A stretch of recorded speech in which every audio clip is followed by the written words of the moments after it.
క్రీస్తునందున్న ప్రియులకు ప్రేమతో వందనాలు తెలియజేయుచున్నాను. మే నెల 12వ తేదీ 2024. ఈరోజు దేవుడు మనకు చేస్తున్న వాగ్దానం ఏమిటనగా యెషయా గ్రంథము 43వ అధ్యాయము 5వ వచనం. భయపడకుము, నేను నీకు తోడైయున్నాను. ఆమేన్.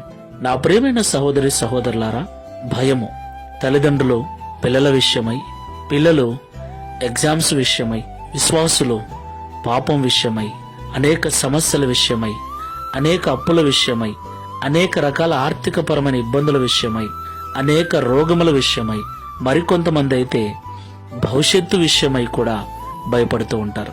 భయము లేని వారు లేరు. ఒకరు ఒక విషయంలో భయపడితే మరొకరు మరొక విషయంలో భయపడుతున్నారు. ఏది ఏమైనా మనమందరము కూడా భయపడుతూనే బ్రతుకుతూ ఉన్నాం.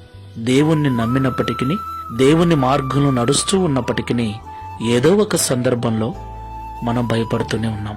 నా ప్రియమైన సహోదరి సహోదరులారా, ఒక విషయం ఆలోచించండి. మనము భయపడటం వల్ల మన సమస్య తీరిపోతుందా? మన అప్పులు తీరిపోతాయా? రోగము రాకుండా ఉంటుందా? సమస్యలు వెనక్కి వెళ్ళిపోతాయా? మరొక మాట అండి, మనం ఎంత భయపడతామో మన సమస్యలు అంత త్వరగా మనకొస్తాయి. మనం ఎంత భయపడతామో మన జీవితం అంతగా కృంగిపోతుంది. భయము మనిషిని కృంగతీస్తుంది. భయము మనిషిని చేతగాని వాణ్ణి చేసి మనిషి ప్రాణాలే తీస్తుంది. అందుకే ప్రభు అంటున్నాడు, భయపడకండి, నేను నీకు తోడై ఉన్నాను అని. దేవునికి మహిమ కలుగును గాక. ఈ మాటలు వింటున్న ప్రియ సహోదరి సహోదరుడా, ఇక నుండి భయపడకు. దేవుడు మనకు తోడై ఉన్నాడు. ఆయన మీద భారం వేసి నిర్భయముగా ఈ విశ్వాసపు యాత్రలో ముందుకు వెళ్దాం.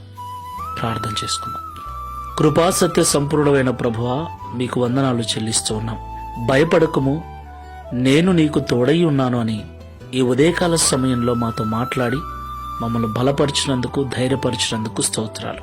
నిజమే తండ్రి, మేమందరము కూడా, ప్రతి ఒక్కరము కూడా ఏదో ఒక విషయంలో నిత్యము భయపడుతూనే ఉన్నాం.